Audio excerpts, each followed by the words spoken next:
Single mother takes her twins to a job interview for a cleaning position at a billionaire's mansion. But once they arrive, the kids do something that leaves everyone in shock. The alarm clock rang at 5 in the morning, as always. Anne opened her eyes in the dark and silenced it before it could wake the boys. Just 5 more minutes, she thought, while her body begged for more rest. But Anne didn't have the luxury of time. 5 fewer minutes meant less money at the end of the day. Oh no, oh no, oh no. She jumped out of bed when she checked the clock again. Those 5 minutes had turned into 20. She ran to the bathroom and splashed cold water on her face, trying to chase away the fatigue. The twins' breakfast was already prepared from the night before, simple peanut butter sandwiches. She left 2 colorful notes next to the plates. Be good for Mrs. Porter. Love you, Mom. The neighbor watched the boys when Anne worked her early cleaning shifts.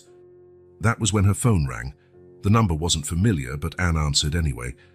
Every call could be a work opportunity. Hello? The voice on the other end was deep, formal. Am I speaking with Anne Walsh? Yes, this is she. This is Alice Grant from the Carter Mansion. I received your resume for the permanent cleaning position. Anne's heart skipped a beat. This was the job she'd been waiting for weeks.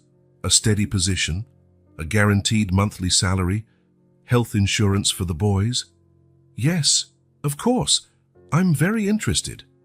Anne tried to contain the excitement in her voice. Mr. Carter would like to interview you today at 10 in the morning. Would that be possible? Anne froze. Mrs. Porter had warned she couldn't watch the twins today. Her mind raced through the possibilities. There was no one else who could stay with the boys, and she couldn't miss this interview. I'll be there, she replied, trying not to sound desperate. May I ask, would it be a problem if I brought my children? They're 5-year-old twins. I promise they behave well. There was a silence on the other end of the line. It's not the standard procedure, Alice replied hesitantly, but since it's just for the interview, I'll make an exception. Mr. Carter is very particular about his routine. Thank you. Thank you so much. I'll be there promptly at 10. Anne hung up, feeling a mix of relief and anxiety. She looked down the hallway toward the twins' bedroom. She needed to wake them, get them ready, and make sure they understood how important this day was. The bus was late, as always. Anne held Ethan's hand tightly in her right hand and Liam's in her left, checking her watch every minute. Mom, are we going to be late? Ethan asked, looking at the cloudy sky. No, honey. We'll be right on time, Anne lied, knowing they were already at least 10 minutes behind schedule. The bus appeared at the corner, and she sighed in relief. During the ride, she explained to the boys how important the interview was. You both need to stay very quiet while I talk to the man in the big house, okay? No running, no shouting, no touching anything. Like in the library, Liam asked. Exactly like in the library, but even quieter. The twins nodded, their green eyes, identical to their father's, shining with the seriousness of the mission. Anne felt a pang in her chest. Ever since Mike left 3 years ago, the boys had to grow up too quickly. When they got off the bus, the Carter Mansion was already visible in the distance, atop the hill that dominated this remote part of town. It was an imposing building with tall windows and stone walls, like something out of a storybook. Minus the charm, just a cold, distant grandeur. Mom, is that house owned by a king? Liam squeezed her hand. No, sweetheart. It belongs to a man named Mr. Carter. He needs someone to clean the house, and I'm trying to get that job. That's a huge house to clean alone, Ethan observed. Always practical. Anne swallowed hard. Yes, it's really big.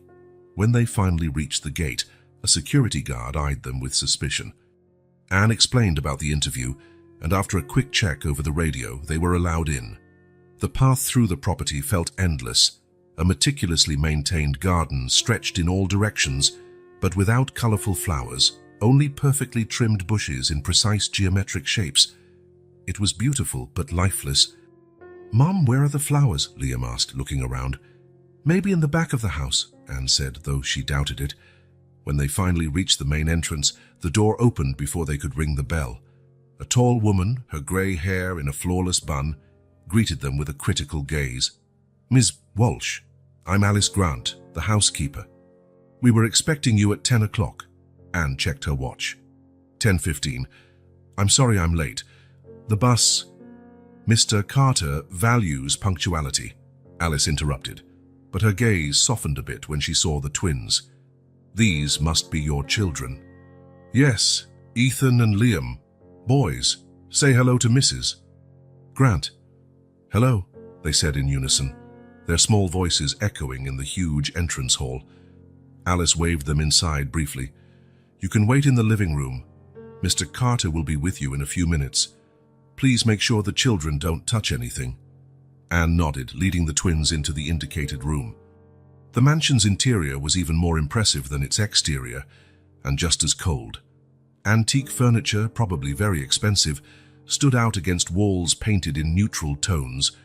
Everything was immaculate, as though no one actually lived there. "It looks like a museum," Anne whispered to herself. The living room was dominated by a marble fireplace, unlit despite the chilly air that filled the space. Somber landscape paintings decorated the walls, and a large window offered a view of the gardens. Anne sat on the very edge of a leather sofa, afraid to crease it, placing the twins beside her. "Remember what we talked about? Super quiet like in the library." The minutes dragged on. Anne mentally reviewed all the possible questions they might ask, all the answers she should give. She desperately needed this job. That was when she noticed the silence. Ethan. Liam. The twins were no longer by her side. Anne jumped up, panic rising in her chest. She looked around the room. Nothing. She approached the door, peering into the hallway. No sign of them. "Ethan, Liam," she called out, trying not to shout, but loud enough for them to hear. She headed down the hallway, each second making her more anxious. How would she explain to Alice, or worse, to Mr. Carter, that she had lost her children inside the mansion in less than 10 minutes? Then she heard them. Small voices coming from a room at the end of the corridor. Anne ran, her heart pounding, and stopped abruptly at the threshold of a large office. There were her sons, but they weren't alone. A tall man in a perfectly tailored dark suit stood before them. His face, and with sharp lines and cold eyes, embodied authority. Thomas Carter, without a doubt. Anne was about to apologize when she heard Liam say, "Mister, you look sad. Want a hug?" Time seemed to freeze. Mr. Carter's expression first registered surprise, then discomfort, and then something Anne couldn't quite read. For a moment, it looked like the man had been hit by something invisible. "Don't need hugs," he finally replied, his voice rough as if it wasn't used often. "Everybody needs hugs," Ethan insisted, taking a step forward. "Mom says hugs are medicine for sadness." Anne finally found her voice. "Ethan! Liam! Come here right now!" 3 pairs of eyes turned to her. The twins looked confused, not understanding what they had done wrong. Mr. Carter, on the other hand, watched her with an unreadable expression. "Ms. Walsh, I presume," he said. "Yes, sir. I'm so sorry for the intrusion. I just left the boys for a moment and—" "So these are your children?" It wasn't a question, but Anne answered anyway. "Yes, sir. Ethan and Liam. They just turned 5. Thomas Carter studied the twins for a long moment, then turned his gaze back to Anne. "Mrs. Grant informed me you're here for the cleaning position." "Yes, sir. And these are your children." He repeated the statement, as if trying to fit an out-of-place puzzle piece into his organized world. "Yes. I'm sorry I had to bring them, but I had no one to watch them today. Usually they stay with a neighbor while I work, but she couldn't today. I promise that if I get the job, I'll find a permanent solution." Thomas Carter crossed his arms, his eyes scanning the room as though assessing invisible damage. The mansion has 14 bedrooms, 6 bathrooms, 3 living rooms, and a library. The gardens are maintained by an external team, but all internal areas are the responsibility of the housekeeper. The job is Monday through Friday, 8 to 4. Do you have experience with properties of this scale? The sudden shift to practical details caught Anne off guard. "I worked in hotels for 3 years and then in private homes. Never in a house this large, but I learn fast and I'm very organized." Thomas nodded slightly. "References?" "I have them with me." Anne opened her purse, searching for the folder containing recommendation letters from previous employers. Her fingers trembled slightly. While she searched, Thomas turned his attention back to the twins, who stood quietly by her side.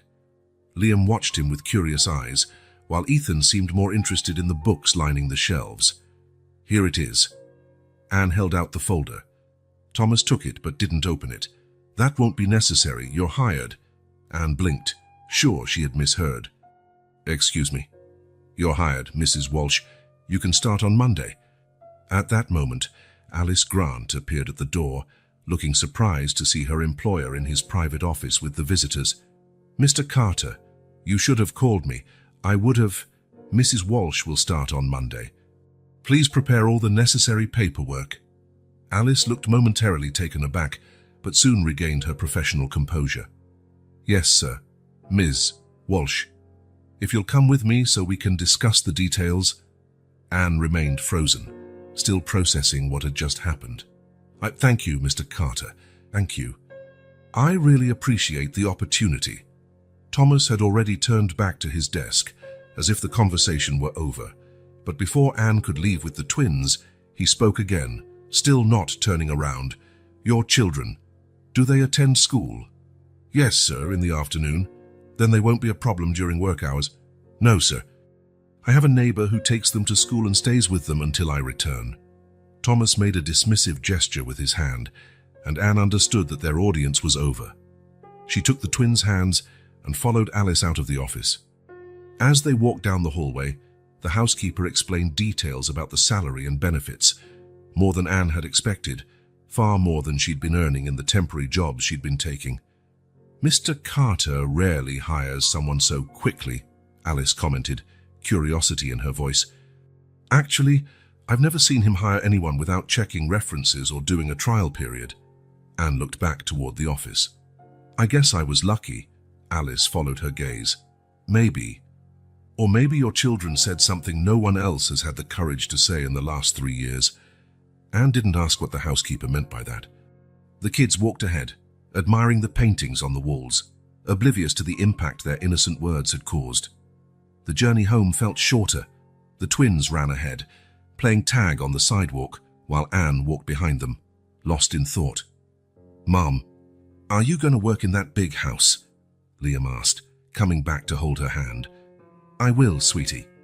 Starting Monday. Is that sad man going to be your boss? Yes, Mr. Carter will be my boss. Ethan joined them on the other side. He looked sad, right, Liam? Liam nodded vigorously. Very sad, like Billy at school when he lost his puppy. Anne smiled, gently ruffling their hair. Some people look sad even when they're not. Maybe Mr. Carter is just serious. No, Liam insisted. He had sad eyes. You always say you can see sadness in people's eyes. Anne didn't respond. There was something in Thomas Carter's eyes, something beyond the coldness and authority, a pain that seemed buried long ago, but you could still see if you looked close enough. The bus arrived, and they boarded in silence. As the twins dozed off against her shoulders, worn out from the day's adventure, Anne looked out the window, watching the Carter mansion disappear in the distance. A steady job, good pay, health insurance, everything she'd been searching for months.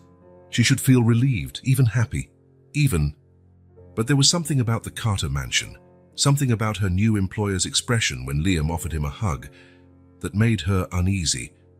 What am I getting myself into? She murmured, as the bus rumbled back toward the small apartment they called home.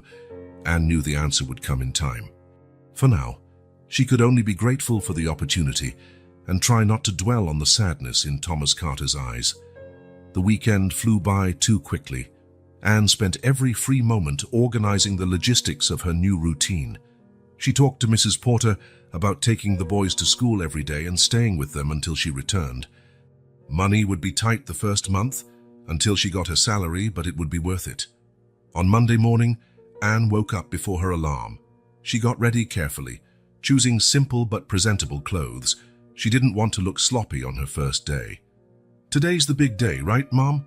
Ethan asked as they ate breakfast. Yes, honey. My first day at the new job. Are you going to see the sad man again? Liam asked between spoonfuls of cereal. Yes, Mr. Carter is my boss now, and remember, you can't come with me. You'll stay with Mrs. Porter, and then she'll take you to school. The twins nodded, though Anne noticed a hint of disappointment in Liam's eyes. He seemed intrigued by Thomas Carter. After dropping the kids off with the neighbor, Anne walked to the bus stop, her heart pounding. She couldn't deny she was nervous. Thomas Carter seemed like a demanding man, and the mansion was huge, but she had to succeed. For Ethan and Liam, for all she dreamed of giving them. When the bus stopped in front of the Carter property, Anne took a deep breath and got off, ready for her first day. The same security guard recognized her and waved her in without question. Alice was waiting at the main door, her expression serious but not unfriendly. "Good morning, Miss Walsh. Punctual, excellent." "Good morning, Mrs. Grant. I'm excited to start." The housekeeper nodded. "I'll show you the cleaning supplies and the areas you need to cover each day.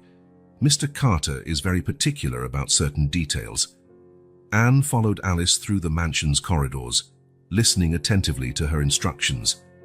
There were rules for everything, from which products to use on each type of surface to the order in which rooms should be cleaned. Mr. Carter usually works in his office until noon, so we leave that area for later. The West Wing is rarely used, but it still has to be kept impeccable. Mr. Carter inspects all areas regularly. For 2 hours, Anne absorbed information, trying to memorize every detail. The mansion was even bigger than it seemed, with hallways leading nowhere and rooms that felt frozen in time, as if no one had visited them in years. "And here's your uniform," Alice concluded, handing Anne a simple set of light grey pants and a matching top. "The staff changing room is at the end of this corridor. You can start with the dining room today." Anne thanked her and, after changing clothes, began her work. The huge dining room, with a table that could easily seat 20 people, looked like it had never been used. The chairs were perfectly lined up, and the polished surface of the table showed no sign of wear. As she meticulously cleaned every inch, Anne wondered what kind of life Thomas Carter led. He owned this enormous mansion, but from what she could see, he practically lived alone. Except for a few staff members, there were no family photos on the walls, no signs of life beyond the cold, calculated perfection of every object in its place. Around 11 Chul, while polishing a set of silverware, Anne heard footsteps approaching. She stood up straight, her heart racing at the sound of Thomas Carter's firm steps. He appeared in the doorway, impeccable in his dark suit, studying her with those piercing eyes that seemed to take in everything around him. "Mrs. Walsh, good morning, Mr. Carter." Anne forced a smile, unsure how to act. Thomas looked around as if searching for any imperfections. "Alice said you're adapting well." "Yes, sir." Mrs. Grant was very clear with her instructions. He nodded slightly. "Your children, are they settled?" The question caught her off guard. She hadn't expected Thomas Carter to remember, let alone care about her son's situation. "Yes, sir. They're with my neighbor, and then they go to school." "Good." Thomas seemed to have exhausted his quota of small talk. He turned to go, but paused in the doorway. "If you need anything, let Alice know." "Yes, sir." "Thank you." He left without a backward glance, leaving Anne with a strange feeling. On one hand, Thomas Carter was exactly as she expected, cold, distant, formal. On the other, he'd asked that question about the boys, as if, for a brief moment, he'd allowed a spark of humanity to peek through. "Curious," she murmured, returning to her work. The rest of the day went by in a blur of chores. The mansion demanded meticulous labor, and although Anne was used to intense cleaning jobs, by the end of the day every muscle in her body protested. When she finally finished and said goodbye to Alice, the sun was already beginning to set. Anne hurried to catch the bus, eager to see her kids and tell them about her first day. What she wouldn't tell them, however, was how she kept glancing at the mansion's shadows, waiting to catch another glimpse of that sadness in Thomas Carter's eyes, or how she couldn't stop thinking about his unexpected question about her children. Because something in her instincts told her that, behind that cold and distant facade, there was more to Thomas Carter than anyone at the mansion realized, and for some inexplicable reason, the twins had managed to find a crack in his armor. As the bus rumbled down the road, Anne looked out at the mansion in the distance, standing tall against the orange sky. A shiver ran through her. This job would change her life, she was sure of it. What she didn't know yet was that it would also change Thomas Carter's life, and that a simple offer of a hug by a 5-year-old boy had already set in motion something no one could predict. The first month at work passed more quickly than Anne had imagined. The routine at the Carter mansion soon established itself with almost mechanical predictability. At exactly 8, the guard opened the gate for her. By 8:05, Alice greeted her at the back door with a list of daily chores.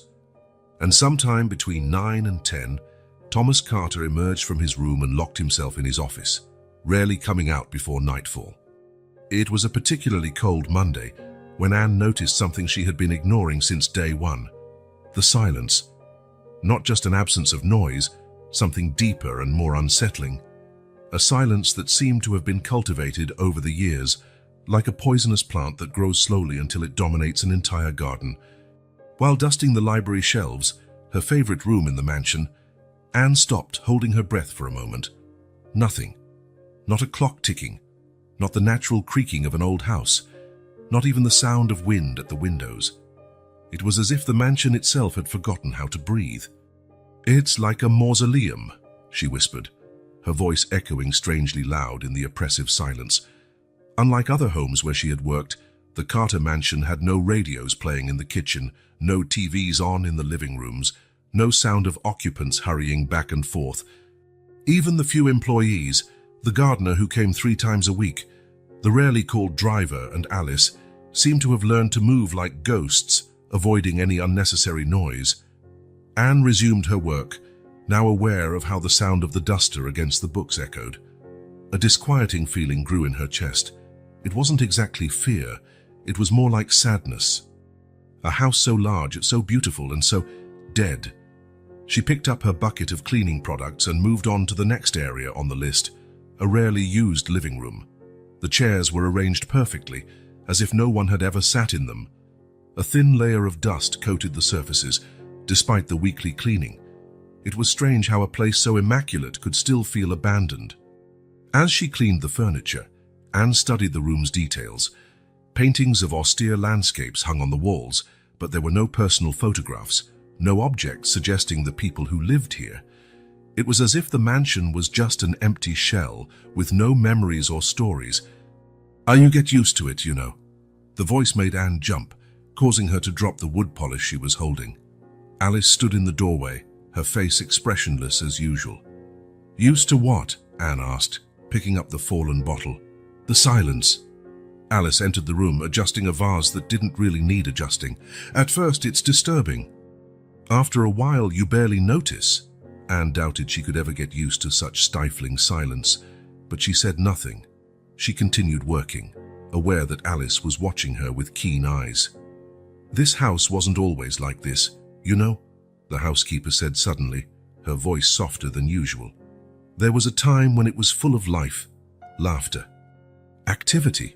Anne looked up, surprised by the change in Alice's tone. "What changed?" Alice hesitated, as if gauging how far she should go. "It's not my place to discuss Mr. Carter's personal life. Just, he wasn't always like this, you know? The man you see now." Before Anne could ask more, Alice continued, "Mr. Carter has a meeting early tomorrow and won't be home. It would be a good time to clean his office." Anne nodded, recognizing the signal to end the conversation. But the revelation, vague though it was, stirred her curiosity. Thomas Carter used to be different. It was hard to imagine the cold, distant man she knew as anything else. Early the next morning, Anne arrived at the mansion to find that Thomas had already left, as Alice had said. The house felt even emptier without him there. It was strange how someone she barely saw could leave such a noticeable gap when absent. "Mr. Carter left instructions that nothing on his desk be moved," Alice warned as she unlocked the office door. "Just dust the furniture, clean the windows, and vacuum the rug." Anne nodded, stepping into the room she was rarely allowed to clean. Thomas's office was unlike the rest of the house. While other rooms seemed frozen in time, this space showed clear signs of daily use. Half-finished coffee on the desk, papers neatly stacked in piles, a coat draped over a chair's back, small indicators that someone actually lived here. She started with the windows, working methodically to avoid disturbing anything on the desk or shelves. The office overlooked the gardens, and Anne allowed herself a moment to admire the view. Even in winter, with the vegetation dormant, there was a stark beauty in the sculpted shrubs and stone pathways. As she finished cleaning the windows, she noticed something for the first time, a small shelf behind the desk, almost hidden between two filing cabinets. Unlike the rest of the office, which was impeccably organized, this shelf looked forgotten, with books stacked haphazardly and some picture frames. Anne approached, intrigued. She had no reason to look closely. It wasn't her job to check behind the desk, but something drew her in. Maybe it was the instinct to learn more about her mysterious employer. Running the duster across the frames, Anne allowed herself a quick glance. Most showed landscapes, mountains, beaches, places she'd never visited. But one frame in particular caught her eye. It was turned to face the wall, as if someone had deliberately hidden it. Anne knew she shouldn't. She knew she was violating Thomas's privacy. But her fingers seemed to have a will of their own as she carefully turned the frame around. The photo showed a radiant woman with wavy brown hair falling over her shoulders, smiling at the camera while holding a boy of about 4 in her arms. They stood in front of a carousel, and the boy had the same bright, genuine smile as his mother. Almost out of frame, behind them, was Thomas, and Anne barely recognized him. His face, usually stern and closed off, was relaxed in a smile that reached his eyes. He looked like a completely different person. Lost in thought, Anne didn't realize she was holding the frame less securely than she should have. When she turned to continue cleaning, her elbow hit the edge of the desk, and the frame slipped from her fingers. The sound of shattering glass against the hardwood floor was like a gunshot in the mansion's silence. Anne crouched down immediately, heart racing, trying to pick up the pieces. "What happened?"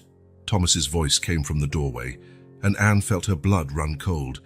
He wasn't supposed to be home. Alice had said, "Mr. Carter, I'm so sorry. It was an accident. I was just cleaning and—" Her hands trembled as she gathered the shards. Thomas stepped into the office, and his gaze went straight to the photo now exposed, without its glass protection.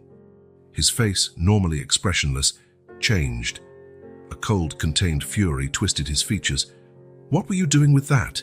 His voice, low and controlled, was more frightening than if he had screamed. "I was only cleaning, sir.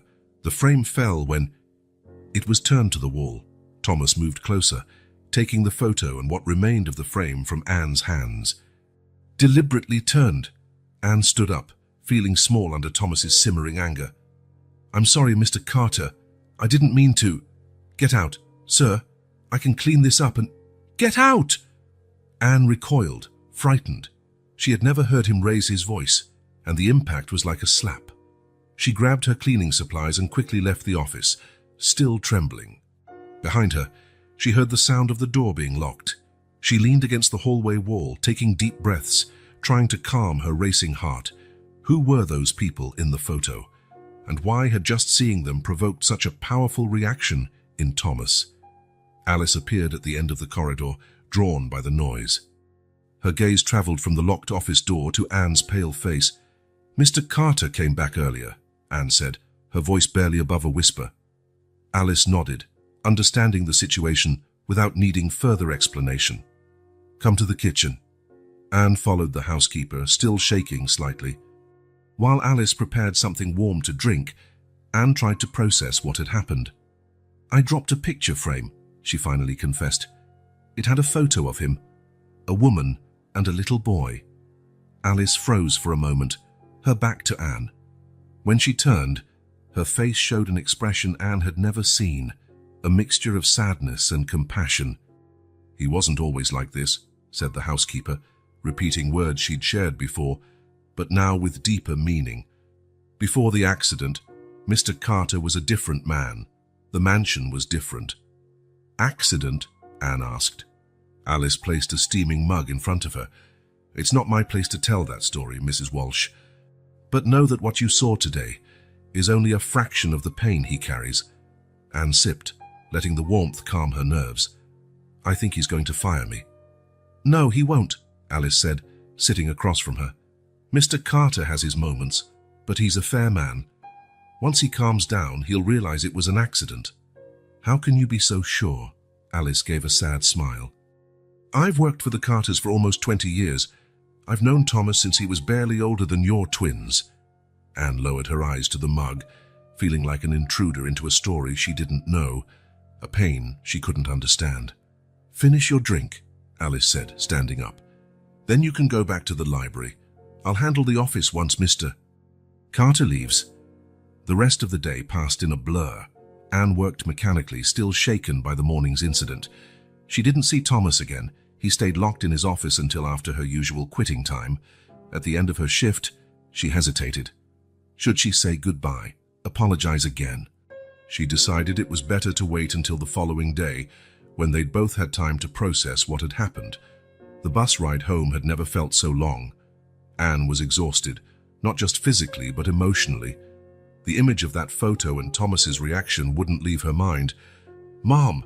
Ethan and Liam ran to her as soon as she opened the apartment door. "Look what we made today." The twins held out colorful drawings, their faces eager for approval. Anne forced a smile, trying to set aside the day's heaviness. "They're beautiful, my loves. Let's hang them on the fridge." As she made a simple dinner, Anne listened to the boys chatter about their day with Mrs. Porter. She tried to focus on their cheerful voices, but her mind kept drifting back to the mansion, the silence, the shattered photo, the furious look in Thomas's eyes. "Are you sad, Mom?" Liam asked suddenly, breaking her train of thought. Anne turned, surprised. "No, honey. Just a bit tired." "Is it because of the man in the big house?" the boy pressed, with that almost supernatural perception children sometimes have. "No, it's just—" Anne hesitated. How could she explain the day's complexity? "Mr. Carter was upset today, but it's nothing for you two to worry about." "So he's still sad," Liam concluded, returning to his coloring at the kitchen table. "He needs more hugs." Anne didn't answer. If there was one thing Thomas Carter didn't need, at least from her, it was hugs. He needed space and privacy, things she had inadvertently violated that day. Later, after the twins fell asleep, Anne sat on the small balcony of the apartment, looking at the city lights. The night was quiet, but it was a different kind of quiet than the one at the Carter mansion. This one was natural, dotted by distant city sounds. He wasn't always like that. Alice's words returned to her. What had happened to Thomas Carter? What tragedy had turned the smiling man in the photo into the cold, distant person she knew? And why did she care, despite everything? The next morning, Anne prepared for the worst. Maybe Thomas had left instructions with Alice to fire her, or maybe he would just ignore her completely, making the work environment even colder. To her surprise, when she arrived at the mansion, Alice greeted her with a neutral expression, almost relieved. "Mr. Carter left early," the housekeeper informed. "He asked me to tell you that yesterday's incident is forgotten." Anne blinked in disbelief. "He's not angry." "Mr. Carter has his temper, but he recognizes an accident when he sees one." Alice smoothed her uniform, returning to her usual formality.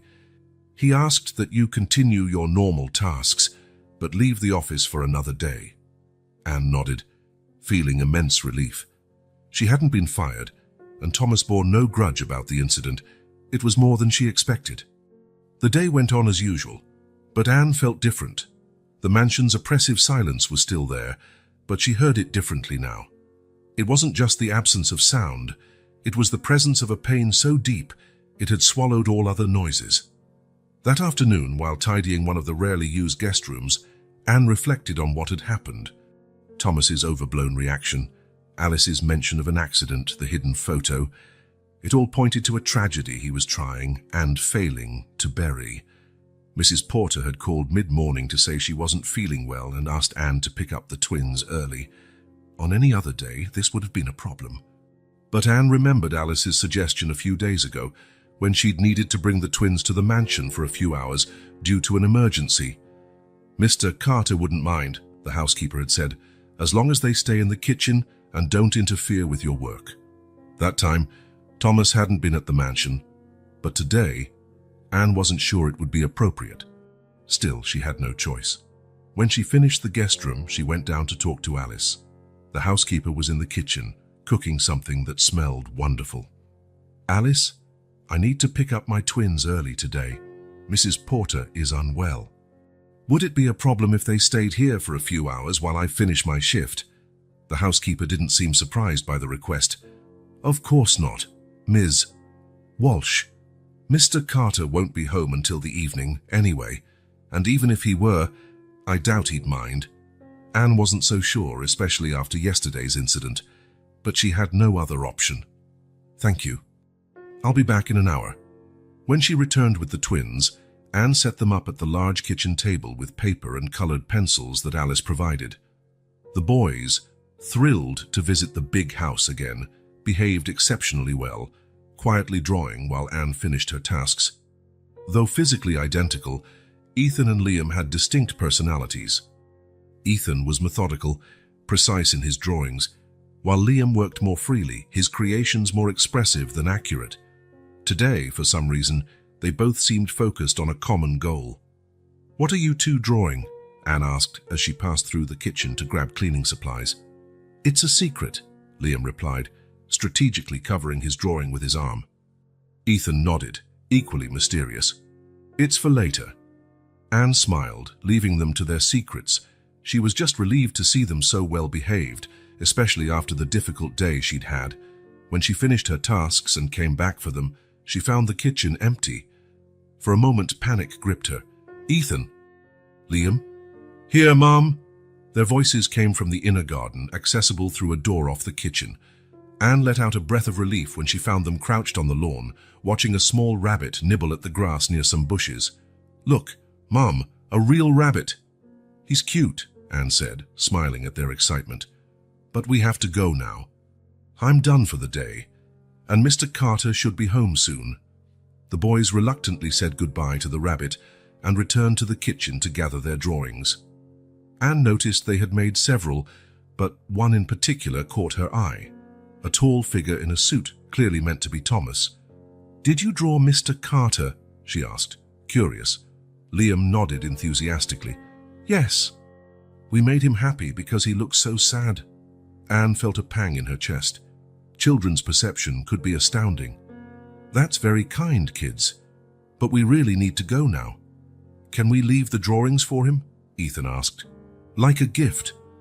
Anne hesitated. After the photo incident, she wasn't sure Thomas would appreciate any personal gesture. But she couldn't deny her son's earnest request. "Okay, you can leave them on the table. I'm sure Alice will show him."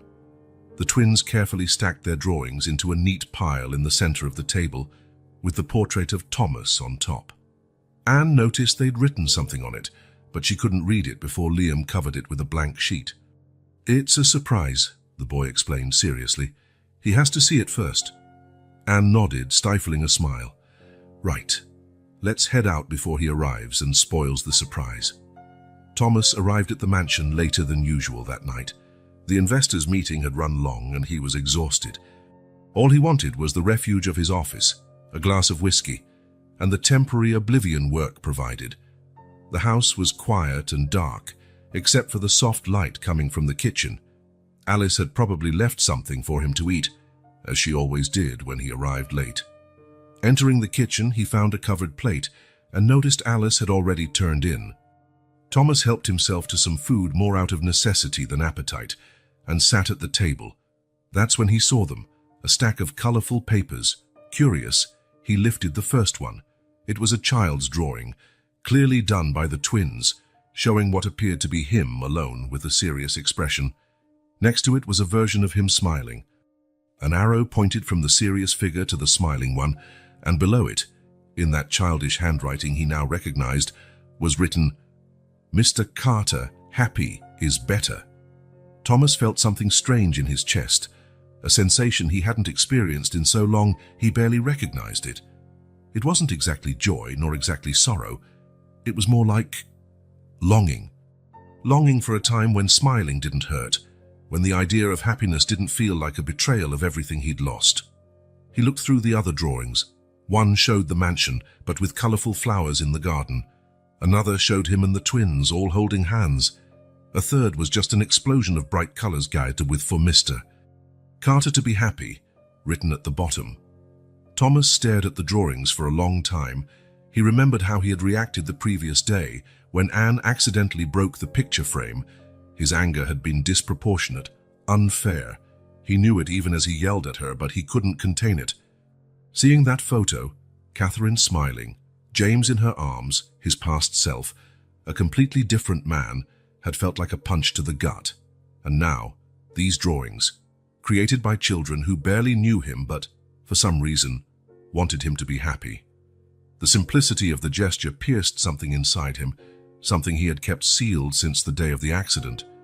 Without thinking too much, he tucked the drawings away. That night, as he tried to sleep, his mind drifted back to those bright pictures, those simple figures, and the sincere message, "Mr. Carter, happy is better." The words echoed in his mind, stirring up memories he had tried to bury. Catherine smiling, James running around the garden. Himself, a different man, in a different time. For the first time in years, Thomas let himself think about what he had lost, not only with pain, but with something akin to gratitude for having experienced that happiness, however briefly. And for the first time in a long while, he fell asleep without resorting to whiskey, with the children's drawings still on his mind. The next morning, when Anne arrived at the mansion, she sensed something was different. She couldn't pinpoint what it was, but there was a subtle change in the air. It wasn't until she went into the kitchen that she noticed the twins' drawings were gone. Alice was preparing breakfast as usual, but there was something different about her expression. "Good morning, Ms. Walsh," the housekeeper said in a lighter tone than usual. "Mr. Carter woke up early today." "The drawings," Anne began, glancing at the now empty table. "He took them," Alice said with a small smile, "and he seemed different this morning." "Different how?" Alice appeared to consider the question. "He asked about your children. He wanted to know their names, how old they are. And he said if you need to bring them again, that's fine." Anne was surprised. After his explosive reaction the other day, the last thing she expected was for Thomas to be open to having children around the house. "There's more," Alice continued, lowering her voice as though sharing a secret. "He asked the gardener to rework the back garden. He wants colorful flowers planted. Said the house feels too lifeless." Anne didn't know what to say. Such a sudden, unexpected change. "Because of the drawings?" Alice shrugged. "Who knows? Maybe your children reminded him there's more to life than pain and work." The housekeeper returned to the stove. "Or maybe he was just waiting for a reason to start living again." Anne took in Alice's words silently. She began her work, thinking of the twins' colorful sketches and the impact they'd had. It was strange how tiny gestures could sometimes crack open walls that seemed impenetrable. The mansion's silence was still there, as it always would be. But now Anne heard something else, the distant echo of laughter that once filled those corridors, and the possibility, however faint, that someday it might return. Somehow, the mansion no longer felt quite so cold. The phone rang at 5:30 in the morning, tearing Anne out of a deep sleep. She groped in the dark, knocking over the alarm clock before finally finding the cell phone. "Hello?" she mumbled, her voice still thick with sleep. "Anne, I'm so sorry to call so early." Mrs. Porter's voice sounded weak and hoarse. "But I've had a terrible fever since last night. I can't watch the boys today." Anne sat up in bed, suddenly awake. "I'm sorry you're not feeling well. Get better soon. Don't worry about the boys, I'll figure something out." After hanging up, Anne stayed seated in the dark, her mind racing with possibilities. It was Monday, the start of the week, and she had no one to watch the twins.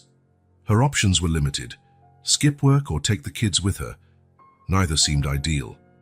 Missing work meant losing a day's pay, which would hurt at the end of the month. Besides, she'd already missed work twice in recent weeks for the boys' school events. She didn't want to give the impression she wasn't serious about the job. On the other hand, bringing Ethan and Liam to the Carter mansion. Anne remembered the last time the twins had been there, leaving drawings for Thomas. Though he seemed to have appreciated the gesture afterward, there was a big difference between liking children's drawings and tolerating their presence all day long. She looked at the clock. 6 o'clock. She had 2 hours to decide what to do.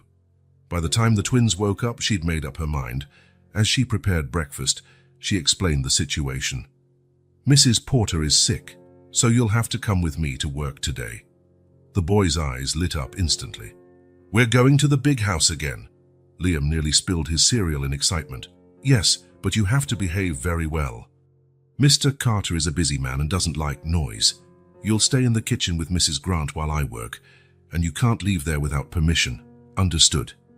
"Yes, Mom," they replied in unison, though Anne could see the barely contained excitement in their eyes.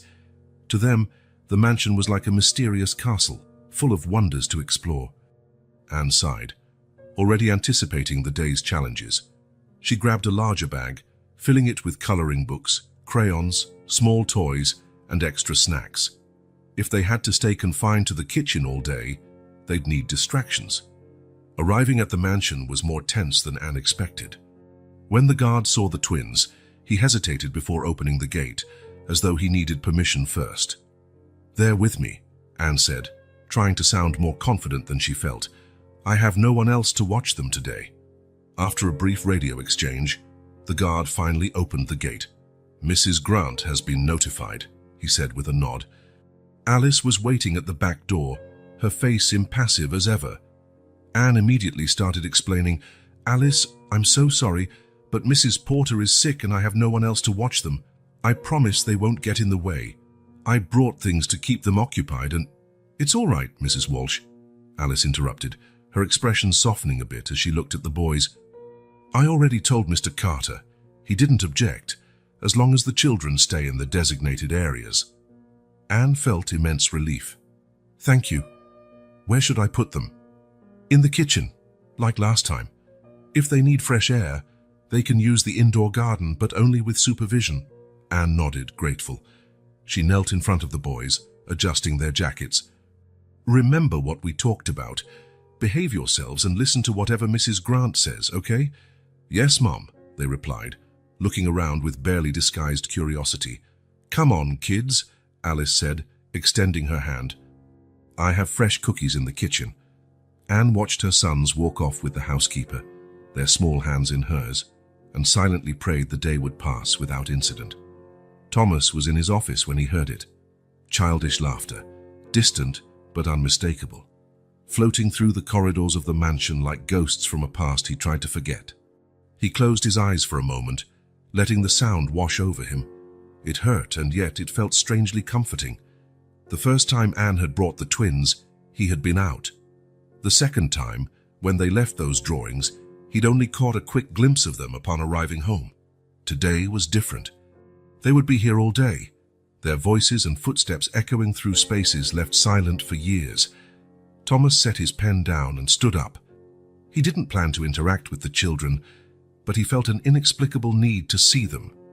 Just a glimpse, he told himself, to know where they were and what they were doing. He followed the sound into the kitchen, stopping before reaching the doorway.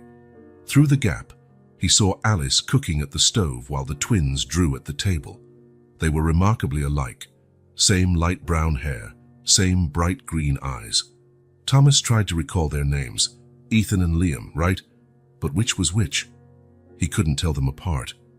One of them, the more energetic one, suddenly looked up, as if sensing someone watching. Thomas backed away, but not fast enough. "Mr. Carter!" the boy exclaimed, jumping from his chair. "Hi!" Thomas froze, as Alice and the other twin turned to look at him too. He felt ridiculous, caught like a child spying. "Good morning," he finally said, stepping into the kitchen. "I didn't mean to interrupt." "Not at all, sir," Alice said quickly. "The boys are just drawing while I prepare lunch." The boy who had spotted him, Liam, Thomas assumed by his energy, smiled broadly. "Did you like our drawings, Mr. Carter?" he asked, no hint of shyness. Thomas blinked, surprised by the direct question. "Yes," he replied after a moment. "They were colorful." Liam laughed, as though Thomas had said something funny. Of course they were colorful. Sad drawings are black and white. Peculiar logic, Thomas thought, but it wasn't without its own sense. "What are you drawing now?" he asked, surprising even himself with his interest. Ethan, the quieter one, held up his paper. It was impressively detailed for a child that age, a drawing of the mansion from the outside, capturing many of its architectural features with care. "Your house," the boy explained softly. "It's really big." Thomas stepped closer for a better look. "That's a good observation," he commented, noticing how the boy had even included the columns of the main entrance. Not wanting to be outdone, Liam shoved his own drawing toward Thomas. It was quite different, an explosion of bright colors in which 3 figures could barely be distinguished, 2 small and 1 tall. "It's us playing in the garden," Liam explained. "Me, Ethan, and you." Thomas felt something tighten in his chest. "Me?" "Yes," Liam pointed to the taller figure. "You're showing us how to play ball." Thomas wasn't sure what to say. The idea was as absurd as it was painful. Him, playing with children in the garden, as if the last 3 years had never happened, as if he could still smile without feeling he was betraying the memory of his son. "That's quite an imagination," he managed at last, stepping back slightly. "I need to get back to work now." He turned to leave, but was stopped by Ethan's voice. "There are rabbits in your garden, Mr. Carter. We saw one last time." Thomas paused. "Yes, there are. They like the carrots the gardener plants." "Can we see them again?" Liam asked hopefully. Thomas hesitated. The sensible response was no. He had work, and the children were supposed to stay in the kitchen. Plenty of reasons to keep his distance. But something in the hopeful looks of the twins made the words come out differently than he intended. "Maybe after lunch, if the weather's nice." The boys lit up as though he'd offered them the most extraordinary gift. He gave a curt nod to Alice, who looked as surprised as he felt, and left the kitchen before he could change his mind. Anne was finishing cleaning the 3rd guest room when Alice came to find her. "Are the boys okay?" Anne asked immediately, worried something had happened. "They're fine," the housekeeper assured her. "They just finished lunch and are in the indoor garden now." Anne frowned. "Alone?" "No," Alice answered, with an expression Anne couldn't decipher. "Mr. Carter is with them." "What?" Anne nearly dropped the cleaning product she was holding. "Thomas is with my children." Alice nodded. "He stopped by the kitchen this morning, and they asked about the rabbits. He promised to show them the garden after lunch." Anne tried to process that. Thomas Carter, the man who barely spoke to her, who locked himself in his office, who'd exploded in anger over a photo, was voluntarily spending time with 2 5-year-olds. "I think I'd better go there," she said, setting her cleaning supplies aside. "There's no need," Alice replied calmly. "They're behaving wonderfully, and Mr. Carter seemed at ease." Anne wasn't convinced. "Even so, I'd prefer to check." She followed Alice to the indoor garden, a covered area in the mansion's center, shielded from the chilly fall wind. From a distance, she could hear the twins' excited voices. When she reached the glass door leading to the garden, she froze, surprised by the scene. Thomas was kneeling on the grass, pointing at something under a bush, while the twins leaned in, their heads nearly touching his. He spoke quietly, explaining something Anne couldn't make out from that distance. "He's showing them where the rabbits make their burrows," Alice whispered. "Apparently there's an entire family living in that corner of the garden for generations."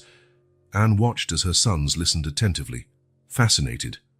Thomas gestured occasionally, indicating different parts of the garden, and the boys nodded, soaking up every word. There was no tension in his shoulders, no discomfort in his posture. For the first time since she'd met him, Thomas Carter looked natural. "Maybe we should leave them be," Alice suggested gently. "We still have the 2nd floor to finish." Anne hesitated, torn between curiosity to watch and fear of interrupting. Finally, she nodded and followed Alice back to work, casting one last glance at the trio in the garden. Thomas hadn't planned on spending so much time with the twins. He meant only to show them where the rabbits lived and return to his office. But the kids' endless questions kept him there, explaining the rabbits' habits, the different plants, and eventually the mansion's history. "Is this house really old?" Ethan asked. gazing at the imposing structure around them. "Quite old," Thomas replied. "My great-grandfather built it over 100 years ago." 100 years? Liam exclaimed, eyes wide. "That's older than Grandma." Thomas couldn't help a slight smile. "Significantly older, yes." "Have you always lived here?" Ethan asked, curious. The question made Thomas hesitate. "No. I lived elsewhere when I was younger. I moved back here after a few years ago." Liam, sensing the change in Thomas's tone, shifted the subject with the quick adaptability children possess. "Look, there's the rabbit again." A small brown rabbit had ventured out from the bushes, eyeing the trio warily. Thomas signaled the boys to stay still. "If you don't move or speak loudly, it'll come closer," he said in a near whisper. The twins instantly obeyed, going still like statues. Encouraged by their stillness, the rabbit hopped closer, sniffing the air. "Does it have a name?" Liam whispered, not taking his eyes off the animal. "I don't think so," Thomas replied. "But you can give it one if you want." "How about Fluffy?" Liam decided instantly. Ethan rolled his eyes. "That's a dog's name." "Is not." "Yes, it is." "Quiet," Thomas warned, but not harshly. "You'll scare Fluffy." The boys fell silent, though they exchanged surprised looks at Thomas using the suggested name. The rabbit kept nibbling, inching closer until it was less than a yard away. That's when Thomas slowly took out some lettuce leaves from his pocket. He'd grabbed them in the kitchen and laid them on the grass. The rabbit sniffed the air, judging the risk for a moment, then hopped carefully toward the food. The twins held their breath, watching the animal eat, its little jaws working quickly. "He likes us," Ethan whispered in awe. "He likes lettuce," Thomas corrected gently. "But yes, he trusts us enough to eat here." They stayed like that for a few minutes in reverent silence, watching the rabbit finish its snack and hop back into the bushes. Only then did the boys exhale and burst into excited chatter. Thomas stood, dusting off his knees.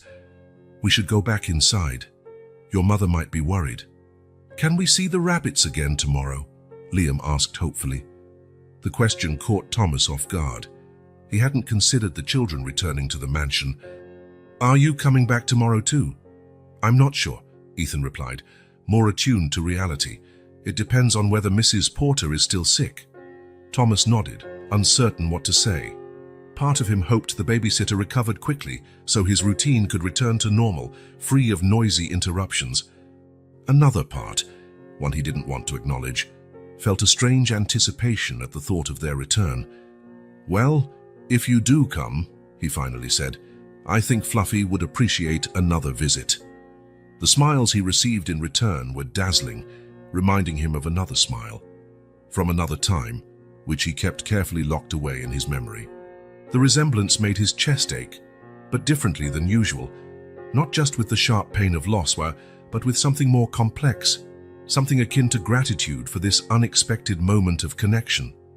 Dawn's faint light filtered through the kitchen windows as Anne brewed coffee. She had arrived earlier than usual, hoping to finish some pending tasks before picking up the twins from Mrs. Porter's. The past few weeks had created a routine that, while exhausting, worked well. 3 days a week, the boys stayed with the sitter, and on the other 2 they came to the mansion with her. Thomas hadn't objected to the new arrangement. In fact, after that first afternoon in the garden with the rabbits, he almost seemed to welcome the twins' visits. Anne noticed how he would accidentally pass by the rooms where the boys were, how he sometimes left his office door ajar when they played in the hallway, how he occasionally joined them for a few minutes before retreating with some excuse about work. It was a strange dance that Anne watched in silence. Thomas clearly enjoyed the children's presence, yet maintained a careful distance, as if he were afraid to get too close. "You came early today." Alice's voice interrupted her thoughts as the housekeeper entered the kitchen, impeccably dressed despite the hour. "I wanted to get a head start on cleaning the ground floor," Anne explained. "The twins are coming today, and I always take more time when they're around." Alice nodded, pouring herself some coffee. "They bring life to this house," she commented with a rare smile. "I never thought I'd see these walls echo with children's laughter again." Anne hesitated, clutching her cup with both hands. "Alice," she began, unsure if she should ask the question that had been bothering her for weeks. What happened to Mr. Carter's family? The housekeeper fell silent for so long that Anne thought she wouldn't answer. When she finally spoke, her voice was heavy with sadness. It was 3 years ago, a car accident. Alice stared out the window, as though seeing the past reflected there. Mr. Carter was on a business trip. Catherine decided to take James to meet him, make it a surprise. It was Thomas's birthday. Anne felt a lump form in her throat. His son, James, Alice continued, was 5 years old, the same age as your twins. She paused, apparently deciding how much to reveal. It happened on a mountain road in the rain. The car skidded on a curve and went off an embankment. Catherine died instantly. James survived for a few hours at the hospital. Long enough for Thomas to arrive and say goodbye. Anne closed her eyes, imagining her own boys so full of life, and the thought of losing them was unbearable. Thomas changed completely after that, Alice said. He sold the house they lived in, closed his city office and isolated himself here. This mansion has always been in the Carter family, but they only came for vacations. He turned it into a fortress, a place to hide from the world and the memories. So that's why, Anne couldn't finish. Why he reacts the way he does, Alice said, completing Anne's thought. Yes, that picture you accidentally broke, that was their last photo together. Taken a day before the accident at an amusement park. Anne swallowed hard, recalling Thomas's explosive rage, which now made painful sense. I never imagined. Nobody does, Alice said with a sigh. People see the successful businessman, the cold, distant man. They don't see the father and husband destroyed by loss. She paused, then added, he hadn't interacted with children since James, until your boys came along. That explains why he looks so uncomfortable sometimes, Anne murmured, mostly to herself. Uncomfortable isn't the right word, Alice corrected. He's afraid. Afraid? Afraid of caring again. Of feeling again. Alice met Anne's eyes. When you lose someone you love so tragically, the pain is unbearable. Some people cope by refusing to love again. That's what he's been doing. Anne pondered Alice's words as she finished her coffee. Everything now made sense. The long silences, the mansion's emptiness, the reaction to the photo, and especially the way Thomas interacted with the twins, a mix of fascination and withdrawal, like someone approaching a fire knowing it might burn. Why are you telling me this now? Anne asked at last. Alice got up and took her cup to the sink. Because your children awakened something in him, something I thought was gone forever. She turned to Anne. And because I think you need to understand what's happening, for the boy's sake. And for his. Thomas watched from his office window as Anne arrived with the twins. Even from a distance, he could see their excitement, the way they bounced alongside their mother. Liam, always the more exuberant, pointed at the sky, probably commenting on the clouds that hinted at snow. Ethan, quieter, held Anne's hand firmly, but his eyes roamed the garden, maybe searching for rabbits. An involuntary smile tugged at Thomas's lips before he could repress it. Over the past few weeks, he'd grown used to the twins being around the mansion. They brought a sort of organized chaos he surprisingly didn't mind. In fact, he sometimes caught himself looking forward to their arrival, and that frightened him deeply. Last week, he'd shown Ethan his collection of miniature cars, kept in a display case in the library. The boy's genuine interest, the careful way he handled each piece, the barrage of clever questions, all of it briefly transported Thomas to another time, with another boy, equally curious, equally gentle. For a moment, he forgot the pain, and immediately afterward, guilt had hit him like a punch in the stomach. How could he allow himself these moments of joy when James would never grow, learn or live again? How could he feel fondness for other children when his own son lay beneath a cold headstone? Thomas turned away from the window, determined to keep his distance today. He had several conference calls scheduled, reports to review, emails to answer. Legitimate reasons to stay locked in his office, away from the temptation to smile again, to feel again. Anne noticed the shift in Thomas's behavior as soon as they entered the mansion. Normally, he found some excuse to pass through the kitchen when they arrived, checking the coffee, asking Alice a question, retrieving a forgotten document. Today, there was no sign of him. The twins noticed him too. During lunch, Liam asked, "Is Mr. Carter not coming today?" Anne exchanged a look with Alice. "He's probably busy, honey. He has a lot of work to do." "But he said he'd show me more toy cars," Ethan murmured, disappointed. "Maybe another day," Anne said, trying to sound positive. After lunch, while the children colored at the kitchen table, Anne resumed her tasks. Walking through the hallway toward Thomas's office, she noticed the door was firmly closed, unlike the previous days when it was left ajar. She hesitated, wondering if she should knock. Alice's revelations that morning still echoed in her mind, giving her new insight into the man behind that door. He wasn't just a distant, temperamental boss. He was someone deeply wounded, trying to guard what little remained of himself. She decided to respect his space. Thomas needed to face his own ghosts in his own time. Pushing him to confront his pain wouldn't help anyone. When she returned to the kitchen, she found the twins restless. "Can we look for Mr. Carter?" Liam asked, hopping off his chair. "I want to show him my new drawing." "No, sweetheart. He's working and can't be disturbed." "But he always looks at our drawings," Ethan argued. Anne sighed, unsure how to explain. "Sometimes people need time alone, even if they like us." "It's not that Mr. Carter doesn't want to see you, he's just busy." The boys seemed to process her words, though they remained unconvinced. Anne suggested a walk in the indoor garden, hoping they might spot Fluffy and his family again. The mention of rabbits distracted them for the moment, but Anne noticed how they kept glancing hopefully toward the house, as if expecting Thomas to appear. From his second-floor bedroom window, Thomas watched Anne and the twins in the garden. Ethan knelt by a bush, probably looking for signs of rabbits, while Liam ran in circles, trying to catch falling leaves. Anne supervised with a patient smile, occasionally adjusting the children's jackets against the cold. It was a simple, everyday scene, but it made Thomas's chest tighten painfully. He remembered similar afternoons with Catherine and James, the laughter, the small discoveries, the sense of complete belonging he had never felt again. He closed his eyes, trying to chase away the memories, but they came anyway. James at 4, fascinated by a butterfly perched on his finger, Catherine snapping pictures with her old camera, her face aglow with happiness. Thomas himself, feeling like the luckiest man in the world, unaware that in less than a year everything would be lost. When he opened his eyes, he saw Liam looking toward the mansion straight at his window. The boy smiled and waved enthusiastically upon seeing him.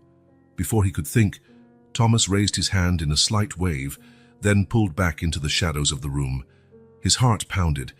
As though he'd done something forbidden, it was just a wave, he told himself. A simple gesture of acknowledgement. It meant nothing. But he knew that was a lie. In the past few weeks, something had changed inside him. The twins' presence at the mansion had reawakened feelings he thought he'd lost forever. Curiosity, lightness, even fleeting moments of joy. It was as if someone had opened a window in a long closed room, letting in fresh air and light. And that terrified him, because he knew better than anyone the price of love, the price of letting people into your heart, only to lose them brutally. The pain of losing Catherine and James had nearly destroyed him. He wouldn't survive another loss like that. He couldn't allow himself to care about Anne and her children. He couldn't risk forming bonds that would inevitably break. People always leave one way or another. They go away, they die, they disappear, and the emptiness they leave behind is unbearable. Thomas returned to his office, determined to keep his distance. It was best for everyone. He needed to remind the twins that he was just the mansion's owner, their mother's employer, nothing more. Anything else would be too dangerous. As Anne finished for the day and prepared to leave with the twins, Alice appeared with a wooden box. "Mr. Carter asked me to give this to the boys," she said, handing over the box. Anne took it, surprised. It was old, with delicate carvings along the sides. "What is it?" Liam asked eagerly. Anne opened the lid, revealing a set of antique lead soldiers, perfectly preserved, each one hand-painted with impressive detail. "They're very special toys," Alice explained, giving Anne a meaningful look. "They belong to Mr. Carter when he was a child." The twins' eyes widened at the treasure. "He's giving them to us," Ethan asked, incredulous. "Lending them," Alice corrected, "for you to play with when you're here." Anne understood what wasn't being said. Thomas hadn't appeared all day, deliberately keeping his distance. But this gift, well, loan, was his way of saying the boys were still welcome, even if he couldn't bring himself to be with them. "Thank you, Alice," Anne said, carefully closing the box. "We'll take good care of them, won't we, boys?" The twins nodded solemnly, intuitively grasping the significance of the gesture. As they walked to the bus stop, Anne glanced back at the imposing mansion. Somewhere inside, a man was wrestling with his own demons, trying to find a balance between protecting himself from pain and allowing himself to live again. There was nothing she could do to help him fight that battle, except respect his process and his boundaries. Thomas had to find his own path through the darkness, but maybe, just maybe, 2 5-year-olds had already started lighting the way without realizing it. The rain had been falling non-stop for 2 days, turning the mansion's garden into a small maze of puddles. Thomas stood by his office window, a cup of coffee growing cold in his hands. The grey sky reflected his mood, not exactly melancholy but contemplative, as though he were on the verge of an important decision. The past few weeks had been strange. After trying to pull back, avoiding the twins, Thomas found that they simply refused to be ignored. Not in an intrusive or disobedient way, they were always polite and respectful, but there was a persistence in their innocent outlook that cut through all the barriers he tried to build. Ethan left careful drawings under his office door, pictures of the mansion's landscape, impressively accurate sketches of the garden rabbits, and even imaginary scenes where a tall man in a suit played with 2 small children. Liam was more direct. "Mr. Carter, are you still sad at us?" he'd asked a few days ago, catching Thomas off guard in the hallway. That simple, devastating question had gone unanswered, with Thomas mumbling something about work before hurrying away. But the truth was, he wasn't sad at them. He was afraid of what they represented, the possibility of caring again, of opening himself up to happiness and, inevitably, to the pain that came with it. A sudden ray of sunshine broke through the clouds, briefly lighting up the garden. The rain was letting up, and Thomas noticed how the puddles reflected the sky like little mirrors scattered across the lawn. It was almost beautiful. Then he heard it, laughter, bright and unconstrained, coming from the back garden. He checked the time, surprised to see it was already past 5. Anne should be wrapping up her shift, and usually the twins stayed in the kitchen with Alice by this hour. Driven by curiosity he couldn't suppress, Thomas left his office and followed the sound. He crossed the main corridor and stepped out through a side door that led directly to the garden. The rain had stopped completely, and the air smelled fresh, that particular scent of wet earth. The laughter came from behind a large oak tree, where the garden sloped slightly downward. Thomas approached quietly, not wanting to interrupt whatever was happening. As he drew closer, he saw Anne sitting on a stone bench, watching the twins playing a few feet away. The boys were fully absorbed in their activity, crouched in the damp soil, digging with little plastic spades Thomas didn't recognize, probably brought from home. They were absolutely filthy, their clothes muddy and their faces speckled with dirt, but their smiles were radiant. "Look, Ethan, I found another one," Liam exclaimed, holding up something Thomas couldn't make out from this distance. "Let me see." Ethan scooted over, examining the object intently. "It's just like mine." Anne observed them with a tired but genuine smile.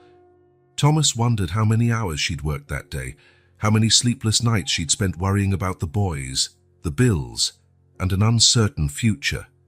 "What did you find over there, detectives?" she asked, leaning forward. "Treasure!" Liam cried enthusiastically. "The rain made them show up." Now Thomas took a few more steps, genuinely intrigued. That's when Ethan turned, holding up his treasure for his mother to see. The world seemed to freeze.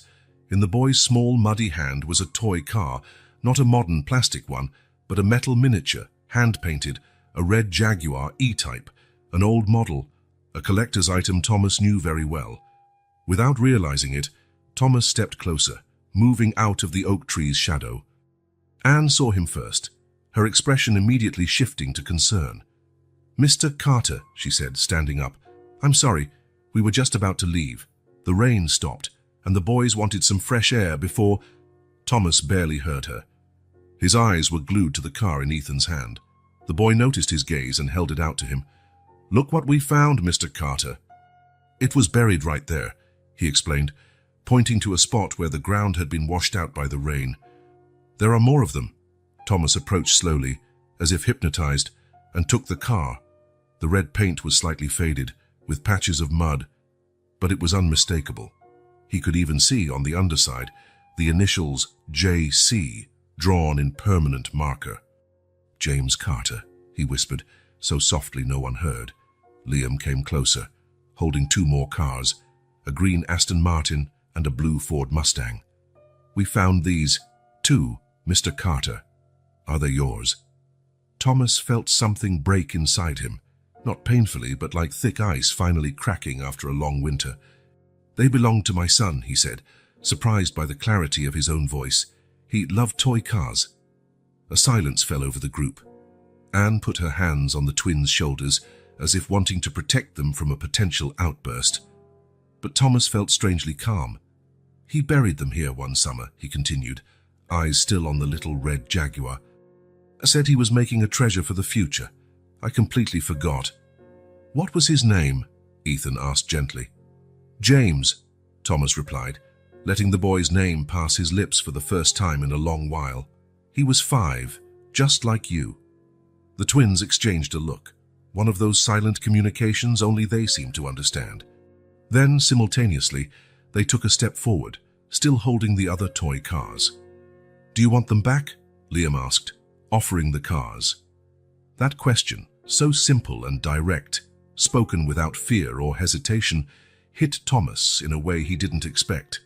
He looked at the cars, then at the boys' faces waiting for his reply, and something shifted inside him. "No," he finally said. "I think James would be happy you found them." The smiles on the twins' faces were like sunlight breaking through dense clouds. Thomas felt his lips curve up in response, a movement so unfamiliar after all this time that it felt odd. He glanced at Anne, who watched with teary eyes. "It's getting late," he said unexpectedly. "Why don't you all come inside for some hot chocolate before you go? I think we all deserve it after this rainy day." That evening, after Anne and the twins left, Thomas couldn't sleep. He stayed in his office, holding that little red Jaguar, spinning it in his hand occasionally so the light caught on its worn paint. Memories he had locked away for years flooded back, not with the overwhelming pain of before, but with a bittersweet feeling that was almost comforting. James burying treasure in the garden, Catherine laughing and taking pictures with her old camera, the three of them, a family, living, loving, existing together. The pain of losing them would never vanish entirely, Thomas knew. But perhaps, just perhaps, it didn't have to be the only thing left. He looked at a small stack of documents on his desk, information he had discreetly gathered over the past few weeks about private schools in the area. At first, he told himself it was just curiosity. But now, holding James's toy car that bridged past and present, he admitted the truth. He was worried about Anne's twins. He saw how hard she worked to give them her best, juggling every penny. He saw the boys' potential, Ethan's keen, observant intelligence, Liam's vibrant creativity, and wondered what would happen to such gifts in a world where opportunities weren't always fair. Thomas picked up one of the brochures, Westbrook Academy, a renowned school known for its scholarship programs for talented children. They had assured him that, with his influence, 2 spots could be arranged for the next semester, even though it was outside the normal enrollment period. He placed James's car carefully beside the brochure and, for the first time in 3 years, made a decision that didn't involve hiding from the world, but stepping back into it. "Mr. Carter wants to see us." "Both of us?" Anne could hardly conceal her surprise when Alice delivered the message the next morning. "Yes, in his office, as soon as possible," the housekeeper confirmed, wearing a small smile Anne couldn't decipher. "Did I do something wrong?" Anne asked nervously. Despite the recent moments of apparent connection, Thomas Carter was still her boss, and his behavior was unpredictable at best. "I don't believe so," Alice replied. "Actually, he seemed different this morning." "Different how?" "Lighter, in a way I haven't seen in a long time." Intrigued and slightly anxious, Anne put her cleaning supplies aside and headed to the office. The twins trailed behind her quietly, Ethan holding one of the toy cars they'd found the previous day, now cleaned up carefully, and Liam alternating between skipping and small hops. Thomas received them with a formality that felt slightly forced, as though he were trying to maintain a distance he no longer truly wished to keep. He motioned for them to sit in the chairs in front of his desk. "The cars are clean now, Mr. Carter," Liam announced, breaking the awkward silence. "Mom helped us get all the dirt off." "Yes," Anne confirmed, blushing a little. "I hope you don't mind. We thought it was a shame to leave them dirty, since they're so nice." Thomas looked at the cars in the twins' hands and nodded. "You did a good job. James would have—" He paused, swallowing hard. "Thank you." Anne noticed that, unlike before, he no longer avoided saying his son's name. It was a small but significant detail. Thomas cleared his throat, taking on a more businesslike tone. "I asked you here because I have a proposal." He opened a folder and pushed some colorful brochures across the desk toward Anne. "Have you heard of Westbrook Academy?" Anne picked up the brochures, confused, only by reputation. "It's one of the best private schools in the region, but—" She didn't finish, but completely out of our reach hung in the air. "They have an excellent program for children ages 5 to 6, focusing on discovery and developing individual talents," Thomas continued, as if he hadn't noticed her hesitation. "Small classes, highly qualified teachers, top-notch facilities." "It looks wonderful," Anne said slowly, still not grasping his point. "But why are you showing me this?" Thomas took a deep breath, like a diver preparing to plunge into unknown waters. "I'd like to offer full scholarships for Ethan and Liam at Westbrook Academy." A shocked silence followed. The twins glanced between their mother and Thomas, sensing the importance of the moment but not fully understanding. "I don't understand," Anne finally said, her voice barely above a whisper. "It's quite straightforward. I have connections at the school and enough influence to secure 2 spots. All costs would be covered: tuition, uniforms, supplies, transportation. They could start next semester." "But why?" The question slipped out before Anne could stop it. Thomas briefly glanced at the cars in the twins' hands, then back at Anne. "Because they deserve the best education possible. Because they have potential that shouldn't be wasted. Because—" He hesitated, then continued in a quieter voice, "because they brought something back to this house that I thought was lost forever." Anne felt tears welling up, but held them back. "That's incredibly generous, Mr. Carter, but I can't accept. It's too much." "It's not charity, if that's what worries you," Thomas said quickly. "Think of it as an investment in the future, or a way of thanking them for everything they've done without even realizing it." "What did we do?" Ethan asked, confused. Thomas looked at the boy, a tentative smile forming. "You helped me remember there's still life after loss, that there can still be joy, even when we think it's all gone." Anne was at a loss for words. The transformation in Thomas was almost palpable. The harsh lines of his face were softer, his posture less rigid. The cold, distant man she'd met months ago was slowly giving way to someone capable of vulnerability and connection. "Can we at least think about it?" she asked finally. "Of course," Thomas said, "but don't take too long. The semester starts in 3 weeks, and there are some preparations to be made." Leaving the office, Anne was still in a daze. The offer was more than she'd ever dreamed for her children, an opportunity that would completely change their lives, opening doors usually closed to kids in their situation. "Mom," Liam said, tugging her hand, "can we go to that new school?" "I don't know, honey. It's a big decision.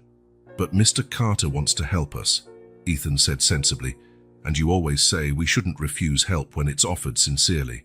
Anne smiled, amazed by her son's simple wisdom. "You're right.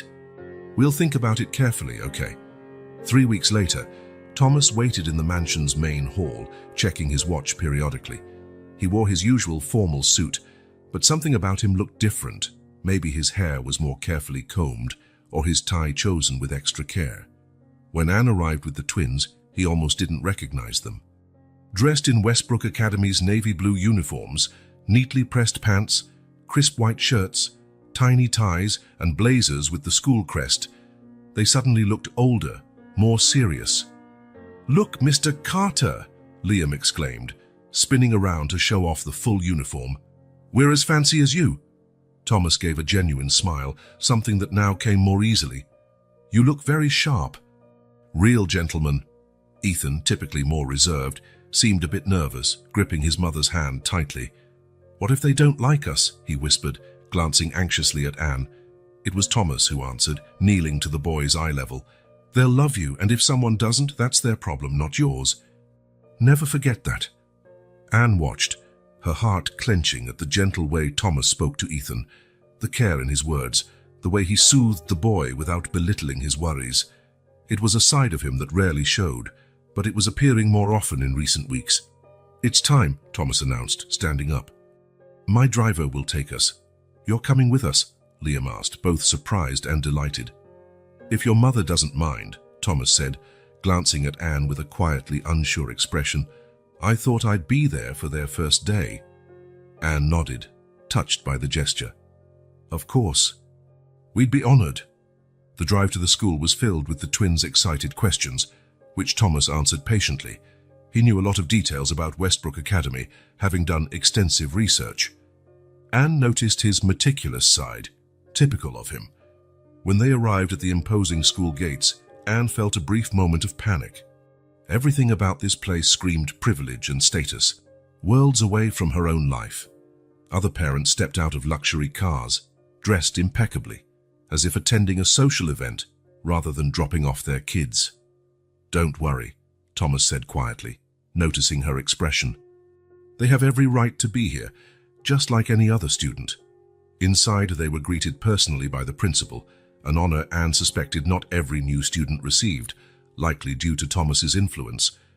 The elegantly dressed woman gave them a tour of the impressive facilities, spacious classrooms, science labs, art studios, a library that looked like something from a fairy tale. The twins' eyes were wide with excitement and a bit of apprehension. When it was time to say goodbye, both hugged Anne tightly, promising to behave and do their best. What Anne didn't expect was to see them turn to Thomas afterward, hesitating for a moment before hugging him too.